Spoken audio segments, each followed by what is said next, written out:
Hello guys, good afternoon and welcome back to my channel ইটেস blogger. আমি উত্তম, তোমরা সামনে চলে এসেছি আরও একটা নতুন ইন্টারেস্টিং ব্লগ নিয়ে। তো গাইস, আজকে দুপুর প্রায় বাজে এখন ঘুরতে তিনটের সময় বেরিয়ে পড়েছি এখন উড়িষ্যা মাসি বাড়ি যাবো বলে। তো গাইস, এখন বর্তমান আমি দাঁড়িয়ে আছি আলমগীর স্ট্যান্ডে। দেখো গাইস, ওই যে দূরে আলমগীর স্ট্যান্ড। এত রোদ গাইস, আমি এখন বিশ্রামাগারে ওয়েট করছি। তো বাসের জন্য ওয়েট করছি, এখন ডাইরেক্ট বাসে পাবো না। তো এখন জলেশ্বর পর্যন্ত যাবো। তো চলো গাড়ি আসুক, ততক্ষণ ভিডিওটা স্টার্ট করি। তো চলো আর বেশি কথা না বলি, এখন ভিডিওটা স্টার্ট করছি। তো চলো লেটস প্লে।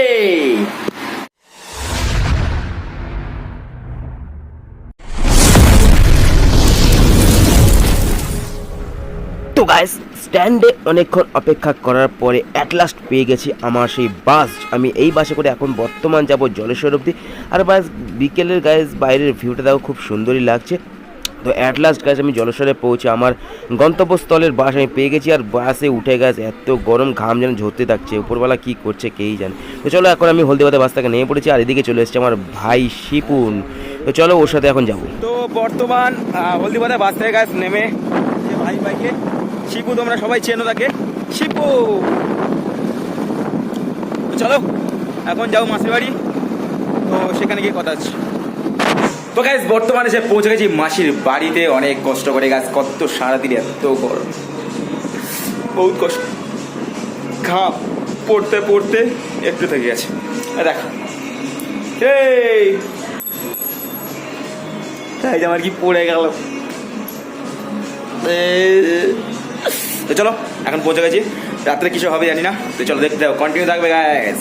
তো গাইস, মাসির বাড়িতে পৌঁছতে না পৌঁছতে দিদির ফোন এলো যে আমাদের একটু স্ট্যান্ডে নিতে আয়। যেহেতু দিদি বলে কথা গাছ, তাই আর অমান্য করতে না পেরে সঙ্গে সঙ্গে বেরিয়ে পড়লাম তাদেরকে আনতে। আর স্ট্যান্ডে গাছ পৌঁছে দেখি জয়বাবু আমাদের জন্য দিয়ে দিয়েছেন অর্ডার লস্যি। আর গরমে গাছ লস্যি খেতে কান্না ভালো লাগে, তোমরা সবাই জানো। আর গাছ লস্যিটা সত্যি খুব অসাধারণ টেস্ট ছিল, মাত্র দাম ছিল 30 টাকা। আর লস্যি খেতে খেতে গাছ জয়বাবুর সাথে একটু মজা করলাম, যেহেতু জয়বাবুর কথা মজা তো করতে হবেই। তো চলো আর বেশি দেরি না করে চটপট লস্যিটা খেয়ে নিই, কারণ এক্ষুনি আমাদের বাড়িতে যেতে হবে, যেহেতু গাছ রাত বাড়ছে। তো চলো আর বেশি দেরি না করে আমরা পৌঁছে গেলাম বাড়িতে। আর বাড়িতে একটু এসে স্টাইল মেল, আর বাড়িতে কিছু লোকের খাওয়া দাওয়ার আয়োজন করা হয়েছিল, আর ভেতরে চলছে খাওয়া দাওয়া। আর নিমন্ত্রিত লোকের খাওয়া দাওয়ার পরে এখন আমি আর আমার ভাগনা বসে গেছি খেতে, কারণ গাইস আমাদের প্রচুর খেতে পেয়েছিল। তো আর দেরি না করে চটপট আমরা বসে গেছি খেতে। আর ওদিকে আমাদের জামাইবাবুরা আর অনেকজনরা খেতে বসে গেছেন, আর এখানে সার্ভ করছেন আমাদের কিছু ভাই আর দাদারা। তো চলো গাইস আর বেশি দেরি না করে এখন চটপট ভাতের সাথে মাছ টাছ কি সব দিচ্ছে আমাদের এই শিপু ভাই। তো ওগুলো তার বেশি দেরি করবো না, কারণ চটপট করে খেয়ে নিই, কারণ তোমাদের আগেই বলেছি আমার প্রচুর খিদে পেয়েছে। আর এইদিকে গাইস দেখো, এক হাঁড়ি মতন মিষ্টি নিয়ে বসে গেছে এই দুই ভাই বোন।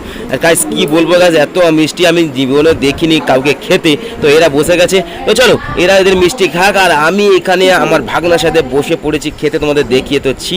তো আর বেশি দেরি না করে এখন চটপট করে খেয়ে নিই। তো গাইস দেখো, এখন আমি জাস্ট ফার্স্ট ভাতটা মুখে ঢোকালাম একটু ডাল দিয়ে মেখে। তো চলো এখানে ভাগনাও খুব বলছে খুব ভালো হয়েছে তরকারিটা। তো গাইস আমারও মোটামুটি ভালোই লেগেছে, খুব একটা খারাপও লাগেনি। তো চলো আর বেশি দেরি না চটপট করে খেয়ে নিই।